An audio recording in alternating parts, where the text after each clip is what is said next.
right below. I'm a little bit. There you go. I have people that I just say, can you do that for me? But now I got to do it myself. Okay. All right.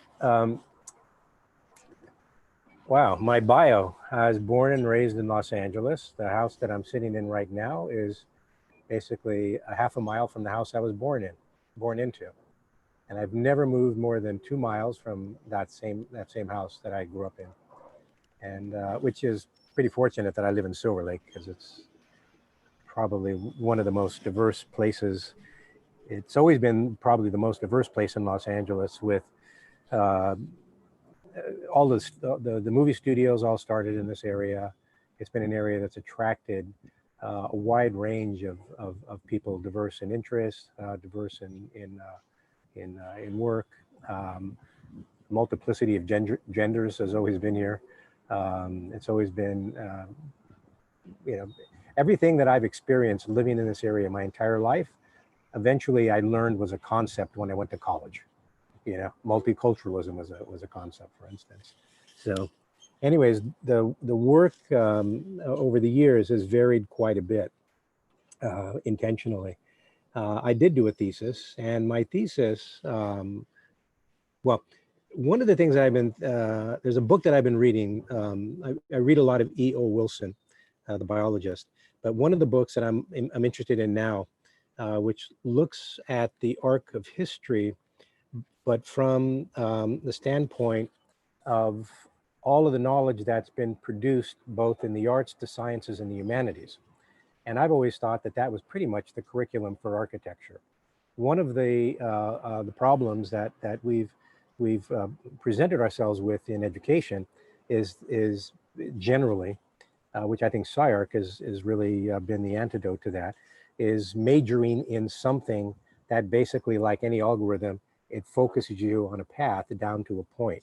And I think right now, what we're living through is a lot of downside. But when I started looking at history and reading through this book of Consilience, also reading a lot of books on the Renaissance and Leonardo, what I've been mostly interested in, rather than just a historical fact, was why there were so many people at different times in human history, and in very concentrated periods of maybe 100 to 300 years, where a lot of polymaths came out, people that were Renaissance people that had a broad range of interests, and they had skill sets and literacies that allowed them to practice in all of these different all of these different areas, all these different disciplines. So it goes, I think right now, what's most important to me is how to create the conditions for people to become a polymath, rather than just very specific expert in a certain area. And in the Renaissance,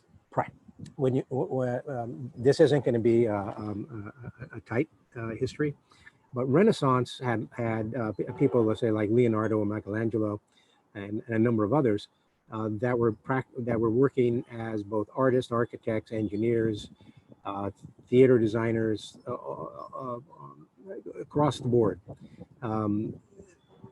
They also had, at that time, advances in science and technology. But what they also had were pandemics.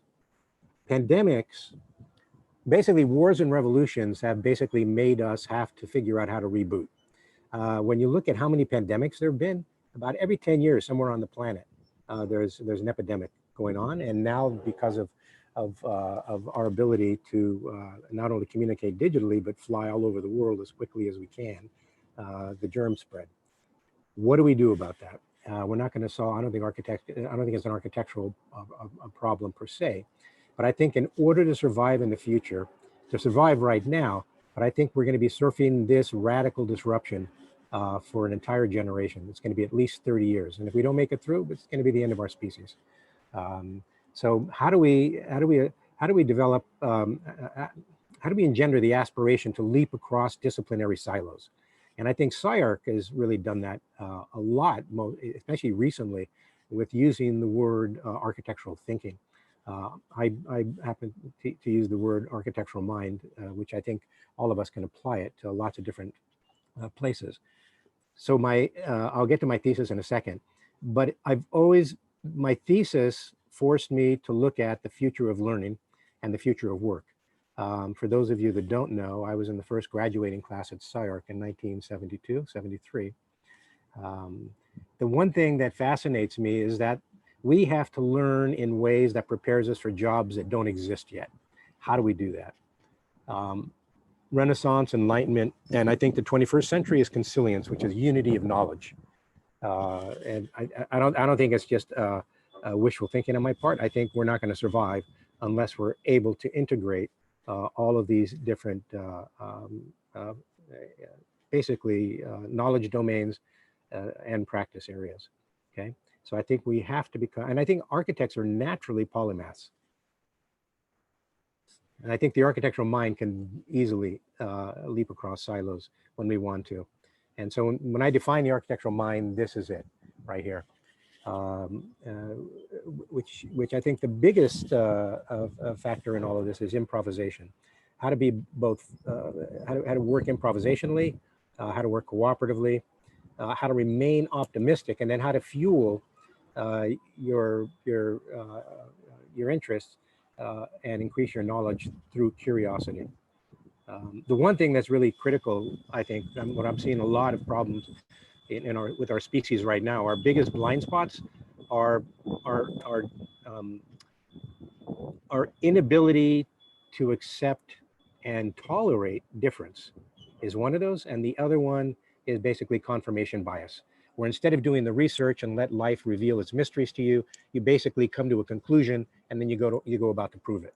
And that's one of the major blind spots of our species.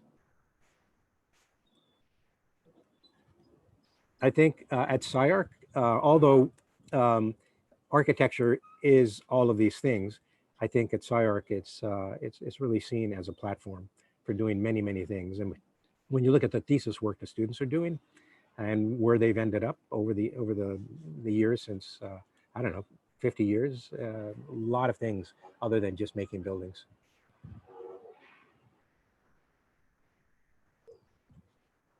So curiosity, I think, is the basis for basically everything. Basically, this is how humans grow.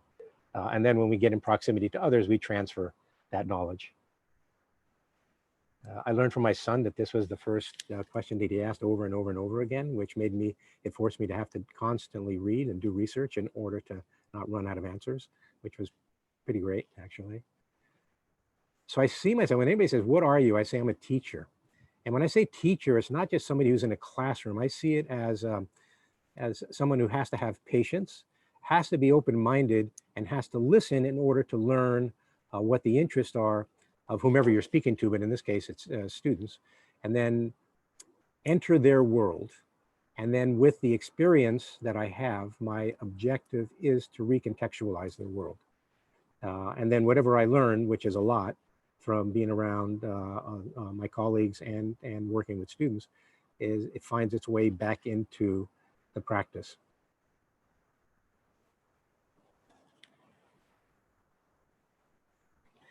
So I've always thought of my practice. I started practicing and teaching at the same time. Graduated in 1973, and almost immediately, Ray Cappy asks me if I want to teach. And I had never really thought about teaching. It came naturally, although I was scared most of the time. Actually, the great benefit was a lot of the students that I had, graduate students, we started the graduate program in 1978. And the first class, half of them were women who were on their second or third career.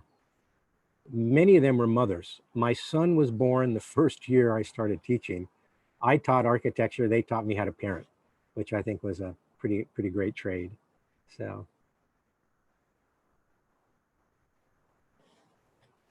what I'm thinking about now, this is my workspace at the office.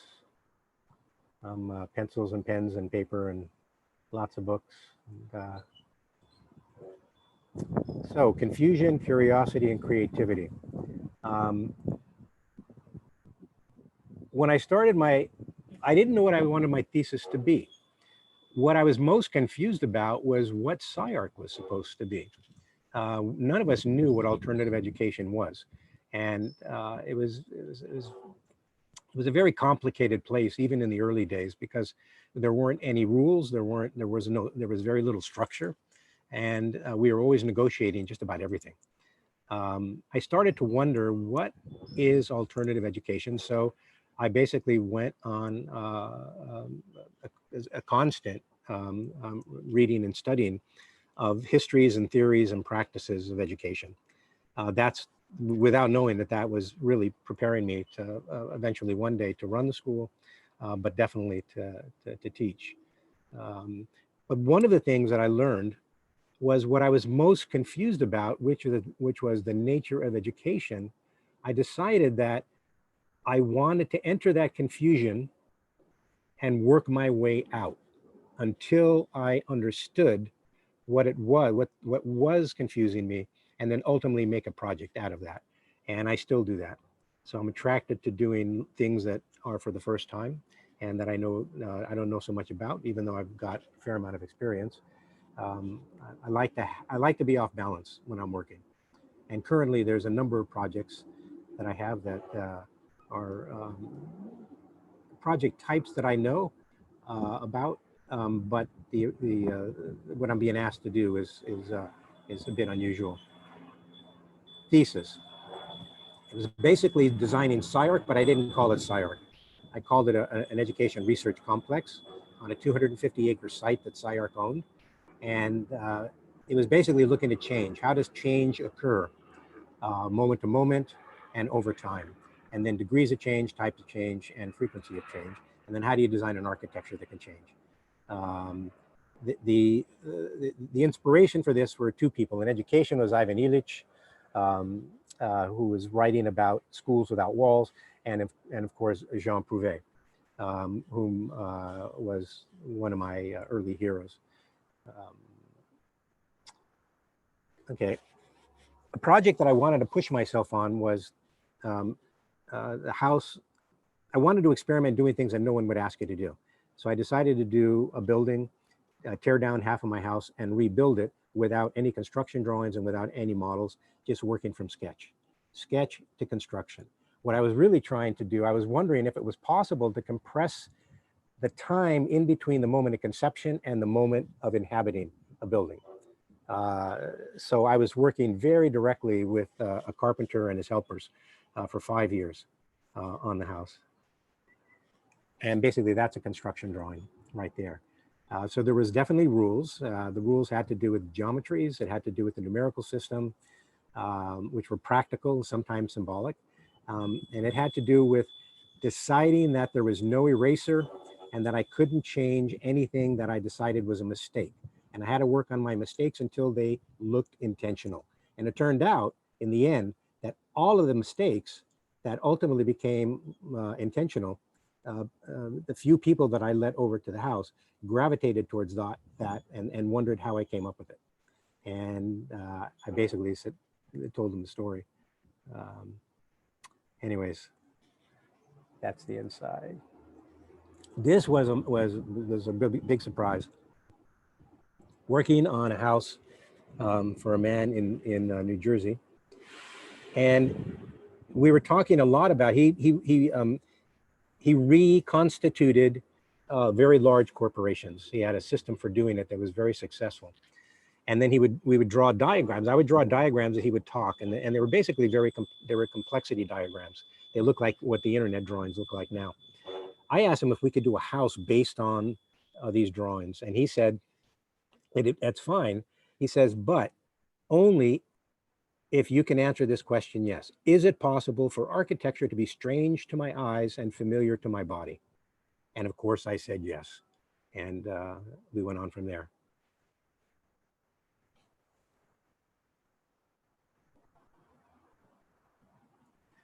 And then he wanted what he said was a 250-year house, a house that would stay intact. So it allowed us to basically make a very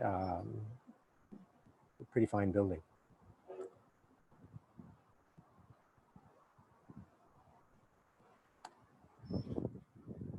we took on the challenge of building 1,000 square foot cottage on a 300-acre site that has no electricity. And we did it all by hand. And to make the problem more complicated, we spanned it the long way, which is 40 feet. And did design build. These guys lived on site, and I came down on a regular basis.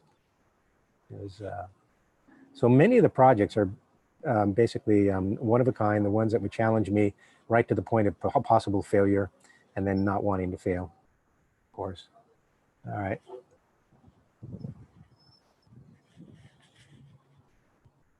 An Indian elder said, the reason you're here is to listen to our stories, to study our ways, and then to make architecture. So we didn't start work for 6 months. Uh-oh. Oh.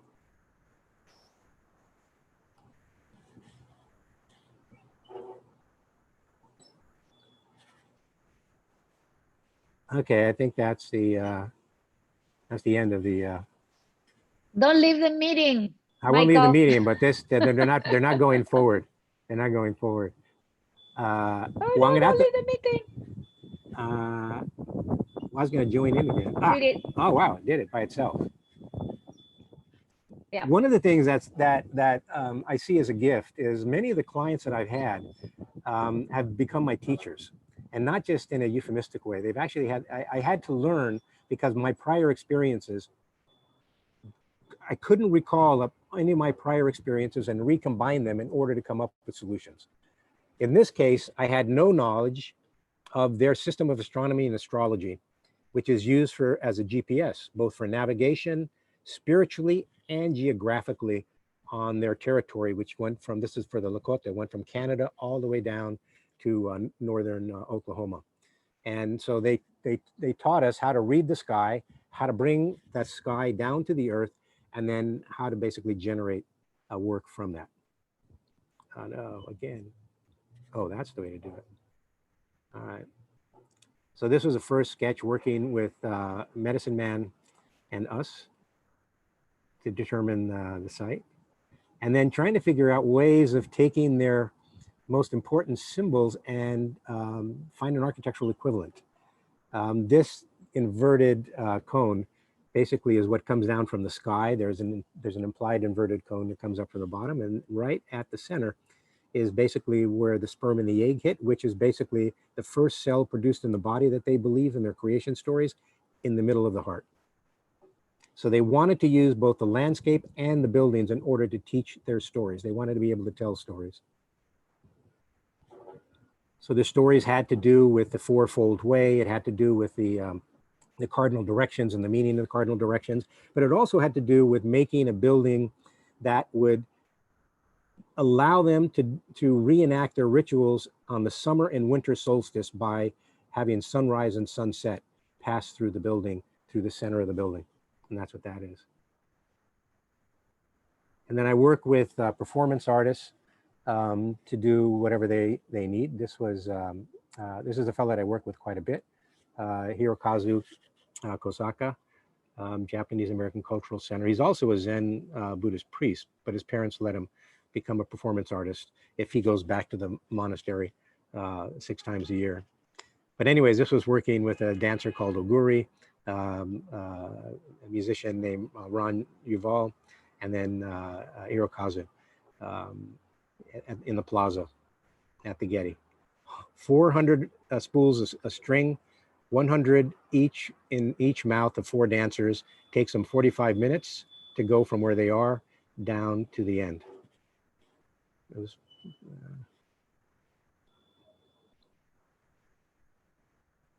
so we help with how to figure out how to stage it and how to build it. And, Michael, sorry, we're running a little bit out of time because we still have 2 more speakers. All right, well, let's stop here then. Maybe we can, I don't know if you want to move towards how many slides you have. Sorry to interrupt you, it's really amazing, but. No, we can start. I think I've talked enough, and then I can answer whatever questions. It's just a variety of work, so I'm fine. Yes. Okay. We love these drawings. Right, you want to pass? Yeah. So you want me to go? Thank you, Michael. Yes, David. Okay. So, I think that, is this your screen, David? Or Michael, if you don't mind, if you stop share, the same place that you found share, you'll find the stop share. Thank you so much. Okay, David. all right. I'm going to show some weird stuff. We didn't have a thesis at Columbia. I graduated in '96. And in '96, Peter Testa was on the faculty teaching studios. I remember you, Peter. You didn't know me, though. I never had a class with you.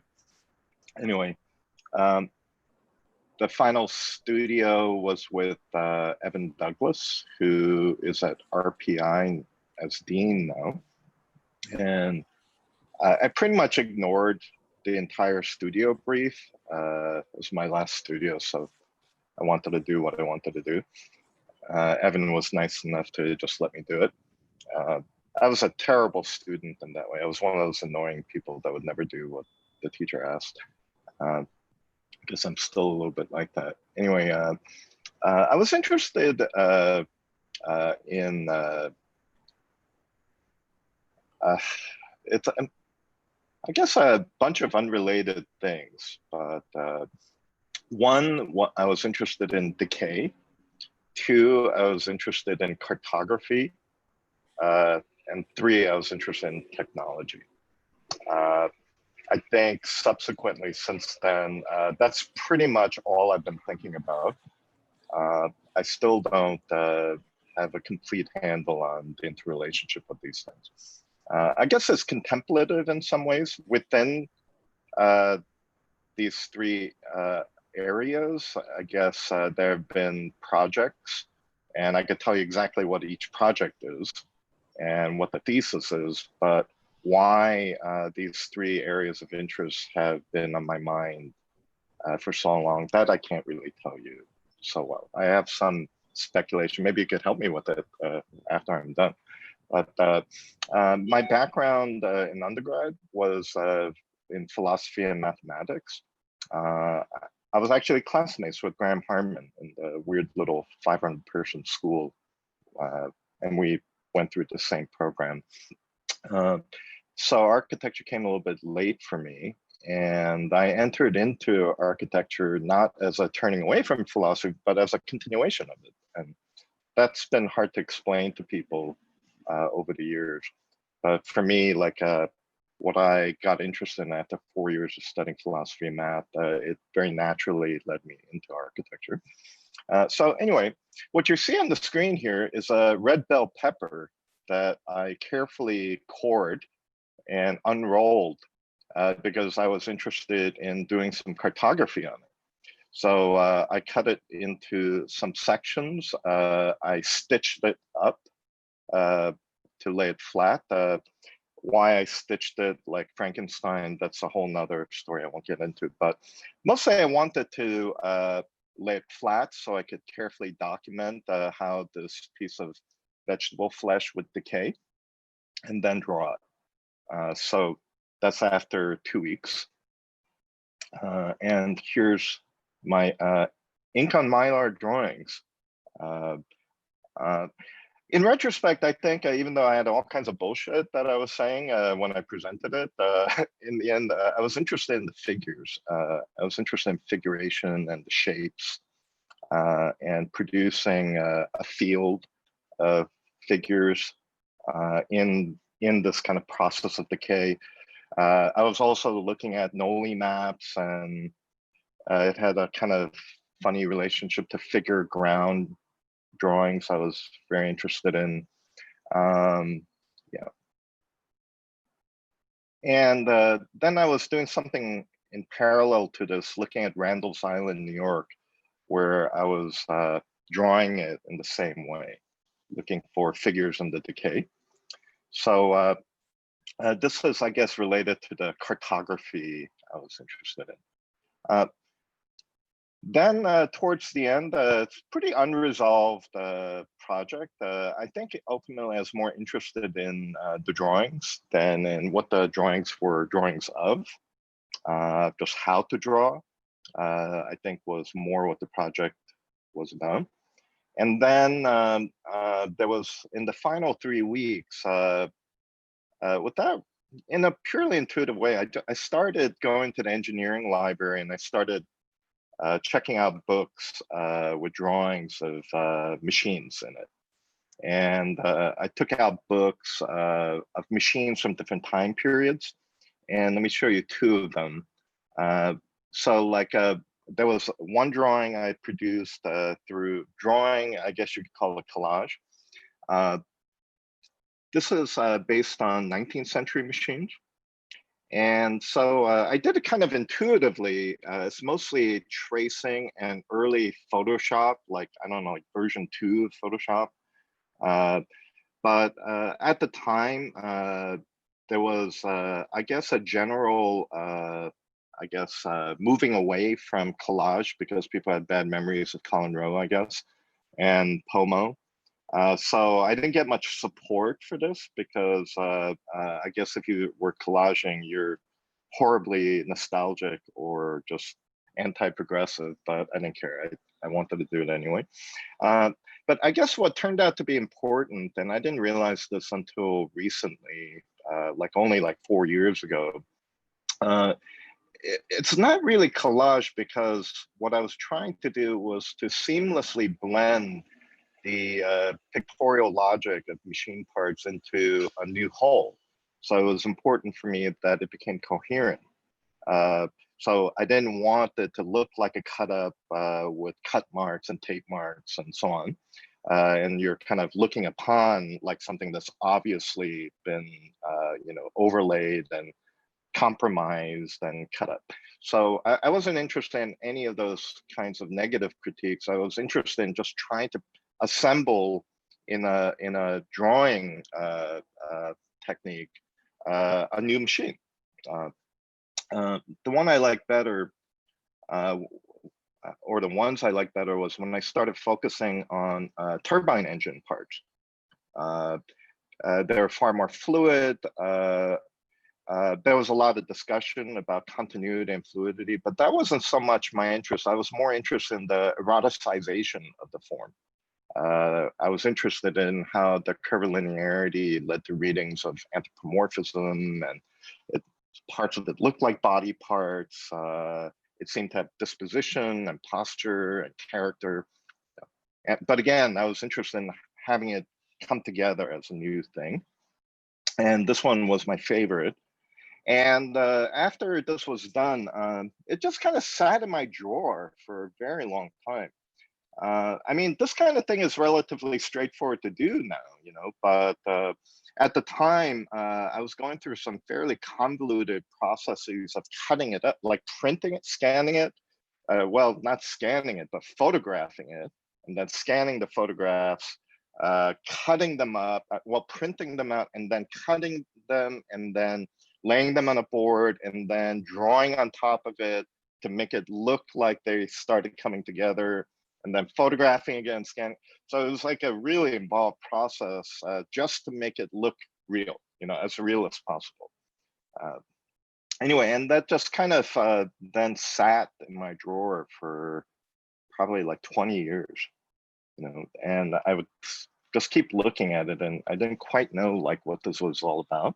And I guess that's kind of important. I guess just wanted to share with you that I think ultimately, I mean, I did a lot of projects when I was in grad school, and most of it's just forgotten. Like, they're kind of pedagogical devices, and I learned what I needed to learn, but then nothing kind of lingered. But in this kind of last moment, the project that I still find the most difficult to explain is the one that still exerts influence on me. It's the one that I still look at. It kind of represents kind of a continuing enigma. I return to it here and there. So I thought that this thing I did 4 years ago is probably the one that's most related to those interests I had. So I'm going to skip some of the background here. There's a lot I could say about this, but essentially, I happened on meeting these young synthetic biologists that opened up what they called a community laboratory just down the street from me when I was teaching at Pratt in Flatbush Avenue in Brooklyn. They called it a gym, actually. They compared it to having a gym membership or something, but they built a level 2 laboratory and they were doing crazy experiments in there. They're all bright people, and they just got frustrated by not being able to run certain experiments because they were restricted by funding lines at the universities that they taught at, which were at NYU and Columbia. And they said, all right, screw it. We'll just do it outside of the university. We'll build our own lab and conduct our experiments. And they were doing some crazy stuff like launching weather balloons into high up into the atmosphere to capture bacteria so they could do DNA analysis on it, and fascinating. And so this became my friend, Oliver Medvedik. I got into conversations with him because I basically just went over. I saw an article on them on the New York Times, and I just walked there and introduced myself. And it was still one of the most interesting conversations I've ever had. And we were sharing what we've been doing. And I was telling him about my research into fabrication technologies at the time, making custom 3D printers and such. And he said, oh yeah, I just read this paper about how these guys at Harvard Medical School, they repurposed the HP inkjet head to print tissue culture. And I did a kind of double take, you know, like, what do you mean tissue culture? Like, you mean actual living cells? And yeah, I mean, it's no big deal. The piezoelectric heads are actually the same, similar diameter to endothelial cells. And it's like, all right, I need to find out more. And Oliver introduced me to her friend, Nina Tandon, who's researching heart tissue at Columbia University. She's since gone off, and she has a medical startup now where she's incubating bone tissue for bone grafts. Super smart, amazing people. This was my colleague at Pratt, Richard Soraka, who was running research into making custom 3D printers, using printers to print more printers, and then you check it out like a library book. It was pretty interesting. So this became the team, along with some of my students who I recruited to help out. We decided to get a little bit of funding, which was actually pretty easy, surprisingly easy. And we built this contraption for that basically injects immortalized rat cartilage onto collagen scaffolding for incubating, for essentially printing flesh. Yeah. A lot of people ask me during this time, why are you doing this? Here are my students in GenSpace's laboratory learning how to just incubate these cells. They refer to it as babysitting, which is super cute, actually. There we are, just going over some problems. There's Nina showing us how to pipette the immortalized NIH-232 rat cartilage in an autoclave. You need to do it this way because this kind of hood basically blows air out so that it prevents fungal spores from infecting the cells. Here's the procedure that Nina outlined for us for incubating the cells. It's almost like a baking recipe. It's fascinating. Relatively straightforward. And here's the first successfully incubated patch of flesh. That's rat cartilage. Oops. Yeah, and we've made so many. Some died. You basically have to keep it alive in a bath of antibiotics. You got to feed it in a sugar solution.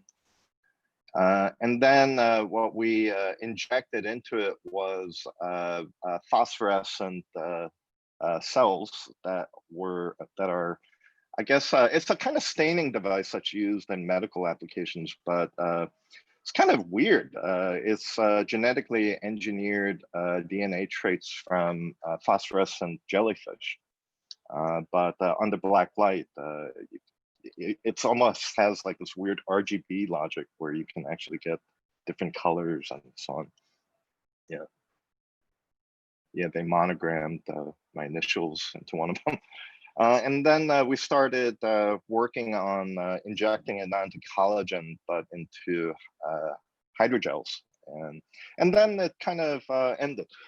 People ask me, so what are you going to print with it, right? Because that's what you do when you have a printer. But I could tell you, making form with it, like using the machine as a device through which we broadcast our mental images onto media, was not so much what I was interested in. I was interested in the whole apparatus of collaboration, the people involved, the lab equipment, the machine, all of these things that had to come together. And that's what this this little quick fly through of a 4-month-long process here. For me, this is the project here, like all the things that had to come together to produce this technological apparatus that then problematizes our relationship to nature. So I guess I'm speaking about it in a much more coherent way than I did in 1996, when all of this was just intuitive. But, and it may not be so obvious why this then led to some of the more prosaic projects I've been doing in recent years. And also artificial intelligence is also related to this. I guess I'll talk about that in a couple of weeks when me and my partner Carol talk about the AI work and the other thing we do. But it wasn't so much the form itself that is the focus, but all the incredibly complex knowledge apparatus that then allows our mental images to be broadcast into media, all of which is, for me, like I told you, I come out of a philosophy background. So I guess to some degree, I'm very sensitive to how utterly magical this whole endeavor of architecture is. That we have our mental images, we have our mediums, and then we have our technologies that mediate, right? And then we basically go in and edit reality. You know, so when you think of architecture in that way, you know, beyond the service profession and the AIA and all that, it's utterly profound, you know, and it continues to just, you know, obsess me, and it's magical, I think. So I'll leave it at that. Thank you, David. Sorry, I've been trying to keep time, but it's not easy interrupting you guys. And I know it's not easy. The 10 minutes is actually a whole challenge. I suffered that myself last week. Okay, Peter. So our final presenter for today. So go ahead.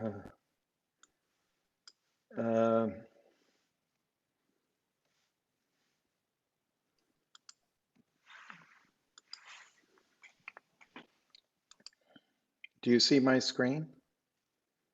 Yes. Great. Very good. Okay, that's amazing, David. I'm going to basically try and keep to my 10 minutes here, so we have a few minutes to talk with discussion with so many amazing things here. My work involves several simultaneous models of practice, but today I thought, in the context of this graduate thesis series, I'll stick to a storyline that tracks my thesis into many different formats over the past, amazingly, I don't know, 25 or more years. So I studied architecture as an undergraduate, but my thesis work was done in the history, theory, criticism program at MIT, which some of the images David is showing us remind me of the fact that the history theory program at MIT was a door in the infinite corridor. And the sign on the door next to the history theory program was the artificial skin lab. So apparently these things are not so far apart. Anyway, the MIT at that time in the 1980s was a pretty important center of debate and discourse around theory and historiography, which of course was taking place in the midst of a kind of postmodern revivalism. So the program at MIT was led by architectural historian and theorist Stanford Anderson, who along with Kurt Forster were my thesis advisors. My colleagues a couple of years ahead of me in the program were Michael Hayes and Mark Jarzenbach, who've directed the history theory programs at the GSD and MIT. For my thesis, I looked at the then relatively unknown and largely unseen architectural production of Alvaro Siza. And my methodology was at the time quite unorthodox and was based in almost entirely on primary documentation, buildings and drawings, as well as work under construction. So in this work, I established the lens and concepts to begin to theorize Siza's architecture. There were practically no texts at that time written on this work.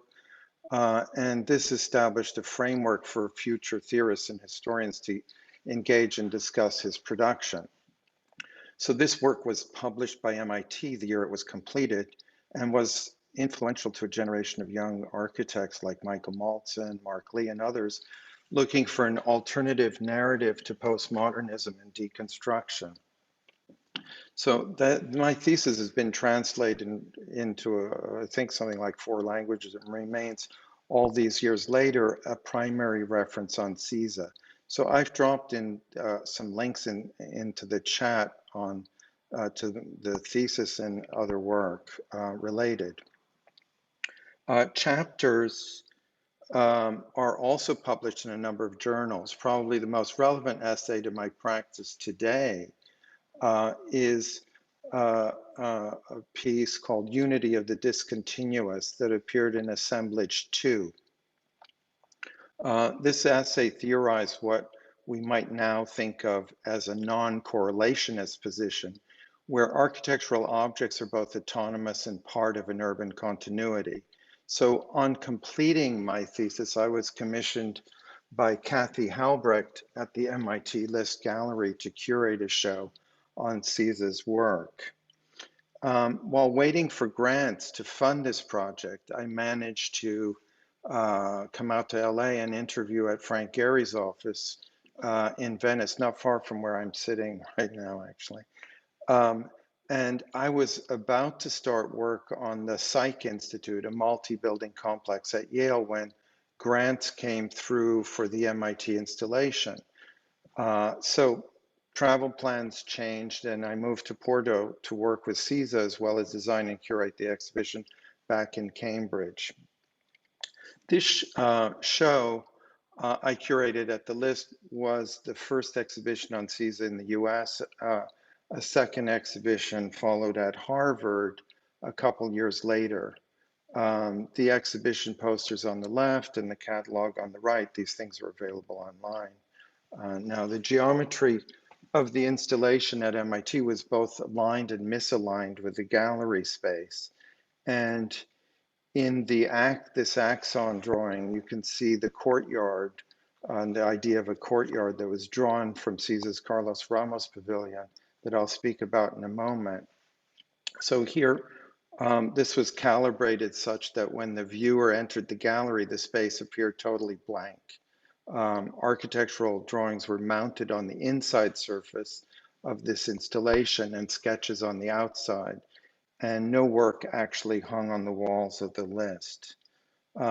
So beginning in '85, at the Siza office, I worked on many projects, but most importantly was principal design architect on the new Faculty of Architecture, which I'm just going to talk about briefly, because this work in many ways kind of continues the thematics that I had been working on and developed in in my thesis research.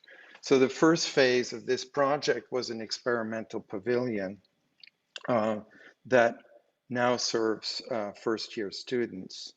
The larger project, began on an adjoining site as a single mass. And this is a story I've written about in Lotus, but progressively evolved into a multi-building complex with administration, gallery, library, and studio pavilions that shifted the pedagogical model of the school. This 80,000 square foot complex was the largest commission in what was a 6-person office at the time. And I was, during this period, the sole collaborator for the first phases of this project. There were, of course, no computers, no plotters, no internet, but other things that were also valuable. So the formal signature of the project continues to develop non-binary ideas, bringing together both homogeneous and heterogeneous models of space in a single project. In this case, the typological and topological communal spaces were linked on the north side of the site, while the freestanding studios, albeit linked underground, stood alone facing the Douro, or standalone facing the Douro River estuary. So I'm just going to run through a few images showing the built project.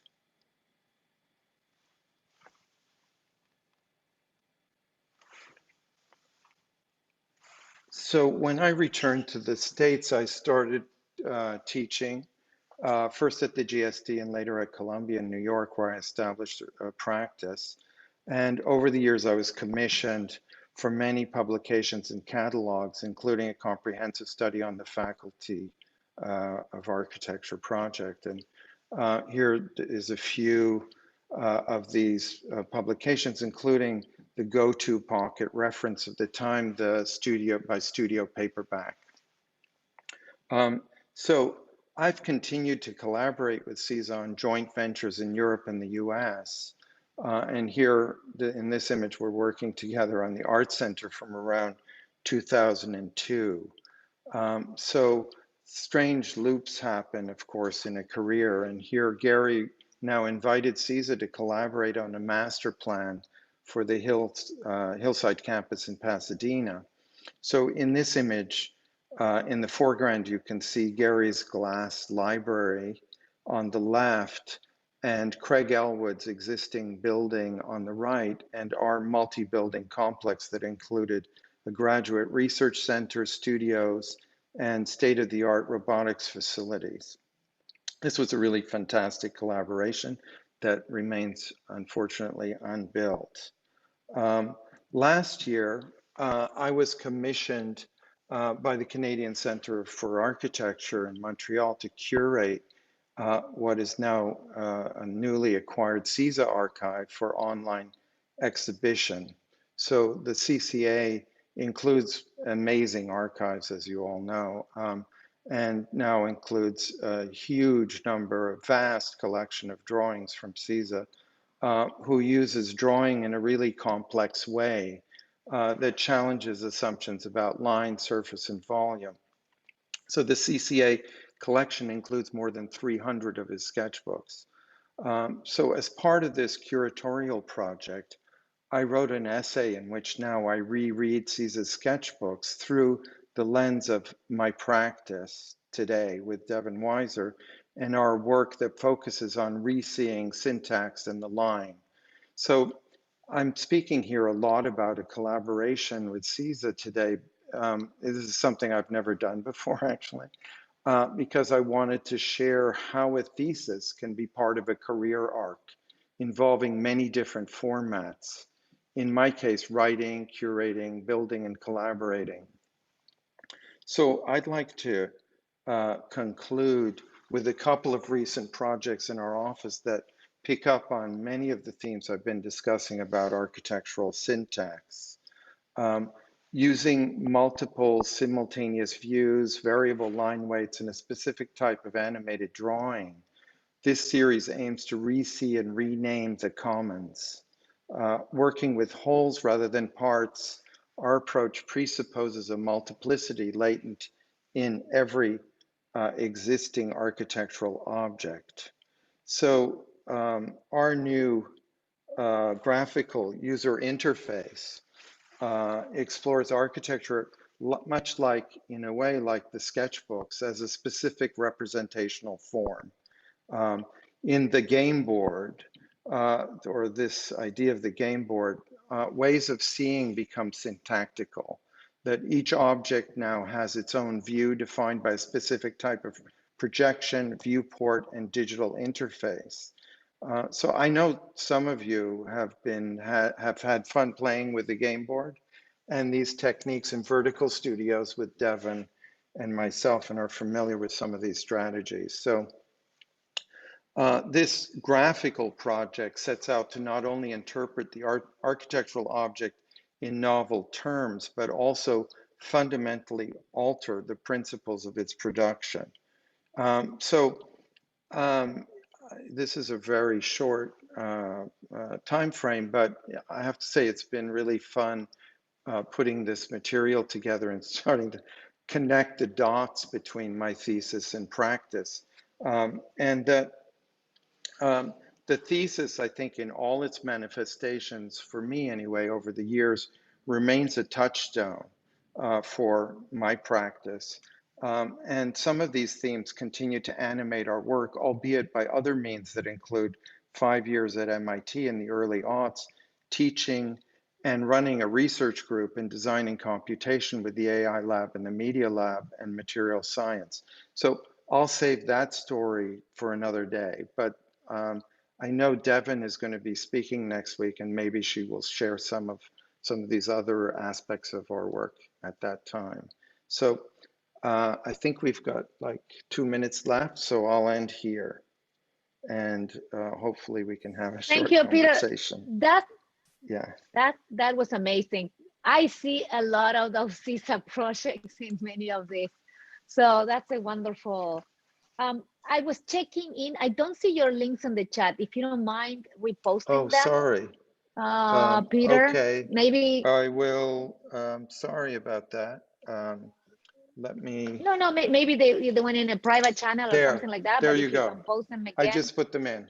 Okay. Excellent. Sorry about that. Thank you. Excellent. So I'm going to copy them, and then we'll put them as a post in. I'll put them in Slack so we can keep them in Slack. Okay. Thank you, everybody. So now, that. I mean, I know we're no problem. That's great. So we have we can extend, I guess, a little bit more. If people have to leave, you guys can move on. But if not, I'd like to open our forum for questions to any of our 3 amazing guests today. I have until 2:15.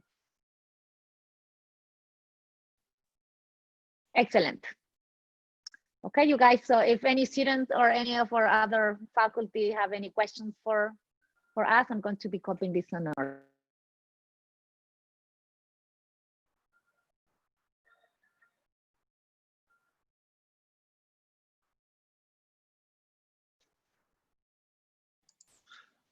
Peter, can I ask a question? Oh, I think you're muted, but I'll just go for it. That was so cool. Please do. The sort of Gary CISA Art Center X Peter Testa collaboration that I'd previously seen in that one GA book about Frank Gehry, sort of early to middle work.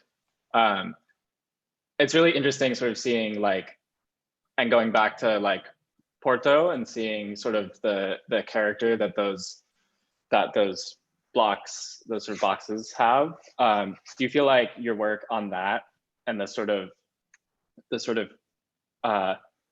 it's not figure, but for lack of a better word, but the sort of character that those boxes developed there, do you think that's something that has continued throughout your work? Yeah, definitely. I guess, there's a kind of fun anthropomorphism there that in part was kind of playful, a kind of playful anthropomorphism Yeah, definitely. There's a kind of figuration there. But I think there's other aspects that are maybe more important to me in that project than the figural. Or let me say, maybe the figural at a different scale, at the scale of the overall body of the project, which is, quite complex really in terms of involving 12 different objects, and how to bring that very large object made up of multiples into some kind of coherence, is, I think, a continuing fascination in our work, very much so. C's always joked that those were the professors at the school at the time. The pavilions were kind of like, kind of figuring them.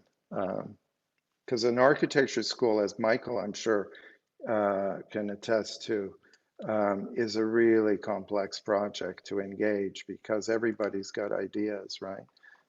So it's a really fascinating program. And I know, Jesse, you're also working, and a few others are working on schools.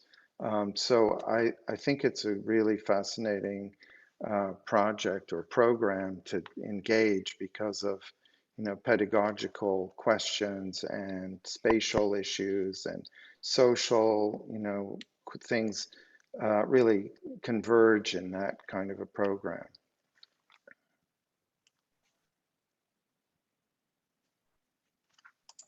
Yeah, and likewise, it was so cool to see like Michael having done this kind of reflective and projective thesis at SCI-Arc of saying, okay, go to SCI-Arc, but we don't really know what it is.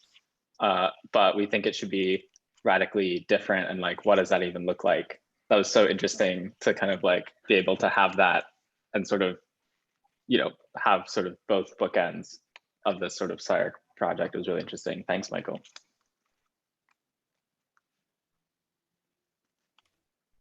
I just wanted to make a quick comment about maybe a through line between all the work. I really enjoyed how it seemed all the drawings associated with all the different works really, it was about not fetishizing precision anymore in one way or another. Whether it be the decay or the sketches with Rotondi and stuff, I really enjoy that. It seems like error can be incorporated.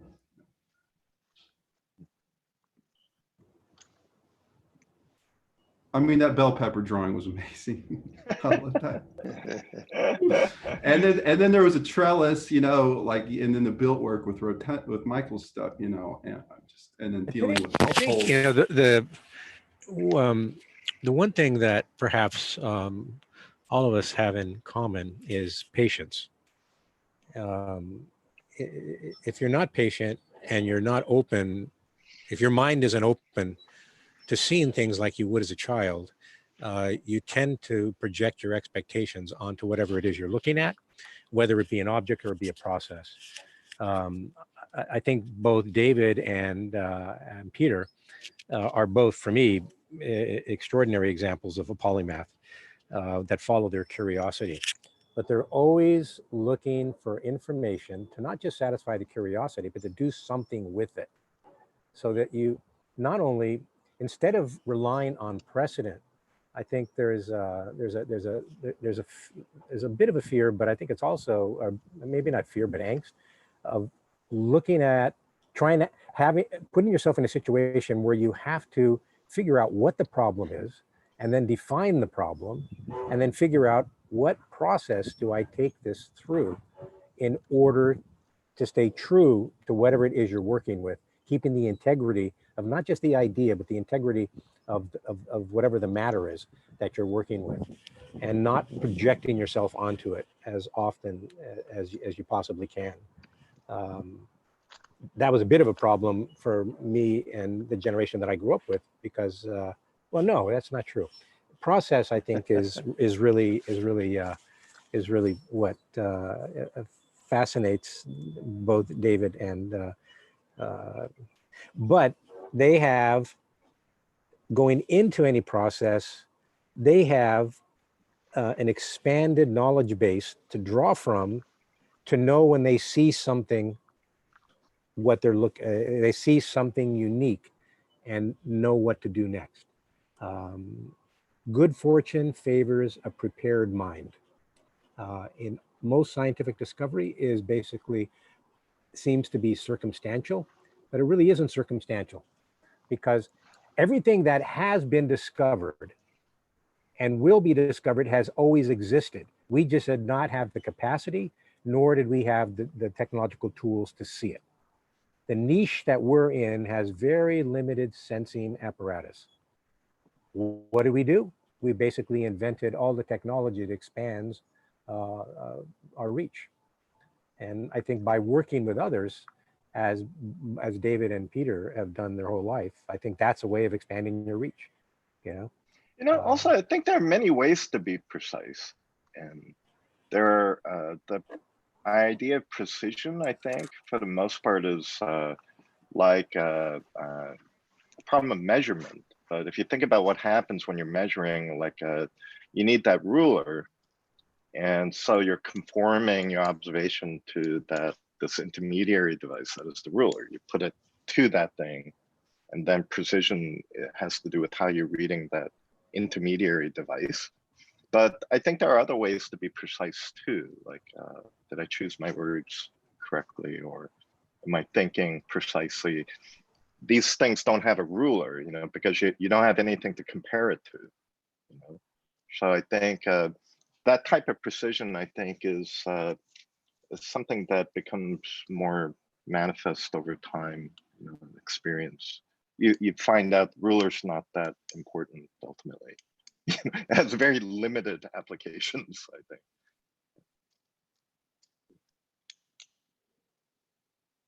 I remember in philosophy seminar in undergrad, this tutor, I tell this story often to my students. It made such an impression on me. Tutor, they like to call themselves tutors instead of professors, because the books are the teachers, right? And he looked like he might have been 300 years old, this guy, and he made us read Alice in Wonderland, and it's like, okay, they're giving us a break this weekend. But the question he started off the seminar was, what do you think of Alice? What kind of person do you think she is? And so, we didn't know what the conversation was, but he wanted to talk just about the character of Alice and her disposition. And towards the end of the class, he told us, well, this rabbit comes and goes in the hole. If Alice wasn't like that, there'd be no book, you know, because if you were kind of a disenchanted, I've seen rabbits before, or yeah, I've been down that hole, I know what's in there, you know, screw it, like that looks too hard, you know. But there's something about that girl who just perfect, unfiltered curiosity, you know, and then you just go in the hole, you know, and then there's Wonderland, you know. So I think that's a pretty important model for maybe not just philosophy, but any kind of creative work. Like, you can't totally know where you're going, and you can't be too disenchanted, you know. You can't think that you've done it already. You know? The curiosity, in order to do what Alice did, it's uncanny, because I found an old copy of Alice in Wonderland and I started reading it again. And I was wondering the same thing. I was thinking to myself that she not only was curious about the rabbit, she had, and had a sense of adventure, she had the courage to follow through. And I think we always think of courage of you know, something much less personal. It's like you're acting on the world in a way. Courage is basically how you go from, you know, curiosity to creativity, and not mimicking what you know. You basically have to close the books. When you move through analytical to critical into the generative, you've got to basically close the books if you want to both explore and discover when you're in the generative mode. I guess in more contemporary parlance, you could talk about this just as a mode of thought. Maybe not so much make too much out of the narrative of innocence, being childlike and stuff like that. But it's just a way of observing the world and a way of being relative to other things in the world. and it manifests as a kind of innocence or like imaginative and so on, like untainted. But I think more and more, I feel like it's just a mode of engagement. It's cognitive in some sense, like where you're suspending ethics to some degree, because like if you think about it, like what is the ethics of Alice deciding to go to a hole, or another disenchanted little girl that refuses to go in the hole, you know, or like but to just relinquish, you know, the ethical judgment just for the purpose of engaging other things relative to your observations, you know. I think that's an interesting thing to think about. I still think about this a little bit, because I do tend to get as disenchanted with things as everybody else does, you know, but then like when I sit down to do work, I have to force myself to just wash that off for the duration I'm on the computer designing or writing. Yeah.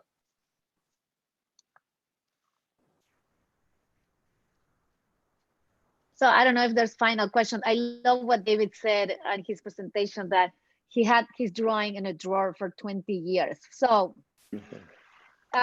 please don't keep your thesis in a drawer. I mean, keep it in a, you might not keep it in a drawer now, you might keep it on a website, or you, I don't know where you might save it. Hard drive. But you know, a hard drive that you cannot never open again. I told them that, or those stories as well. But I think, you know, I love that story. You know, you guys, you might think that your thesis was not, you know, taking you a place you thought, but then, you know, anyway, will stay there forever in that drawer, always making an influence. So any final questions? Otherwise, let me see if there was a message down there. Yes. So otherwise, thank you, everybody. This was amazing. I mean, I wanted to go through a quote that Michael did. I did a print screen. He said in one of his slides, he said, architecture is a craft, a profession, a discipline, and a platform. So I thought that this is an example of how we are a platform. You know, like you see stuff, you look at different things. And so a career day is one of those platforms. It's a wonderful platform to see, you know, to see stories, and then, you know how you kind of, you build your own story, starting with thesis. So thank you, everybody. And yeah, David, next week. Yes. Can I say one thing?